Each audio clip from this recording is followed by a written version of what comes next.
आज हम बात करेंगे नए लेबर लॉ के बारे में जो आने वाले समय में मजदूरों की नौकरी, उनके काम के घंटे, वेतन और सुरक्षा पर बड़ा असर डालने वाले हैं। सरकार ने इन कानूनों में कई ऐसे बदलाव किए हैं जो मजदूरों के हक की बात करती है। आइए इन्हें एक एक करके समझते हैं। One nation one wage system. सबसे पहले बात करें न्यूनतम वेज की, तो पहले हर राज्य का अपना अलग तरीका था जिससे अलग अलग जगह वेतन में काफ़ी अंतर होता था। नए लेबर कोड में सरकार ने एक समान फॉर्मूला तय किया है ताकि पूरे देश में मजदूरों को बेसिक मानक वेतन मिल सके। इससे मनमर्जी से कम वेतन देने वाली प्रवृत्ति पर रोक लगेगी। ओवरटाइम के साफ नियम। पहले ओवरटाइम को लेकर काफ़ी भ्रम रहता था, अब नए कानून में यह साफ कर दिया गया है कि ओवरटाइम का भुगतान दोगुने रेट पर किया जाएगा। साथ ही हफ्ते में अधिकतम 12 घंटे तक ओवरटाइम करने की सीमा तय की गई है। यह मजदूरों के समय और मेहनत का सम्मान बढ़ाता है। 4 दिवसीय वर्किंग वीक का विकल्प। नए लेबर कोड में यह विकल्प दिया गया है कि कंपनियां चाहे तो 4 दिन की वर्किंग वीक लागू कर सकती हैं, हालांकि कुल काम के घंटे 48 ही रहेंगे।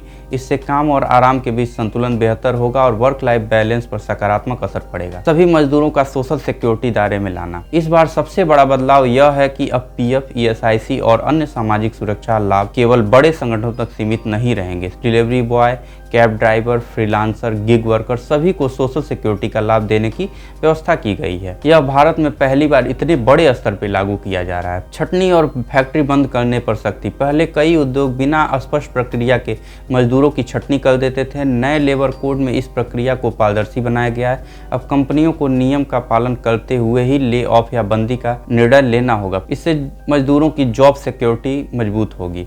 ग्रेच्युटी के नियम आसान किए गए हैं। पहले 5 साल तक लगातार नौकरी करने के बाद ही ग्रेच्युटी मिलती थी। अब नए नियम के अनुसार कॉन्ट्रैक्ट वर्कर को भी ग्रेच्युटी मिलेगी और पात्रता की शर्तें पहले की तुलना में सरल हो गई, यानी कम समय काम करने वाले मजदूर भी इस अधिकार से वंचित नहीं होंगे। महिलाओं के लिए नए प्रावधान। महिला कर्मचारियों के लिए भी कई महत्वपूर्ण बदलाव किए गए हैं। नाइट शिफ्ट में काम करने पर सुरक्षा की पूरी जिम्मेदारी कंपनी की होगी। मैटरनिटी बेनिफिट के नियमों को और मजबूत किया गया है। साथ ही साथ काम के लिए समान वेतन का प्रावधान और स्पष्ट किया गया है। शिकायतों के समाधान की तेज प्रणाली। पहले लेबर मामलों में शिकायतें वर्षों तक लंबित रहती थीं। नए लेबर कोड में तेज और समय सीमा वाली शिकायत समाधान प्रणाली लाई गई है। इससे मजदूर अपने मुद्दों को बिना देरी से उठा सकेंगे और समाधान पा सकेंगे। तो दोस्तों, ये थे नए लेबर लॉ में किए गए बदलाव जो कागज पर देखे जाएं तो मजदूरों के हक को पहले से कहीं ज़्यादा मजबूत करते हैं, चाहे वो वेतन की बात हो, सुरक्षा की, काम के घंटों की या फिर भविष्य की सामाजिक सुरक्षा की। अब बड़ा सवाल यही है, क्या ये सुधार सिर्फ कानून की किताबों तक सीमित रहेंगे या सच में जमीन पर इसका फायदा मजदूरों तक पहुंच पाएगा? क्या कंपनियां इन नियमों को पारदर्शिता के साथ अपनाएंगी?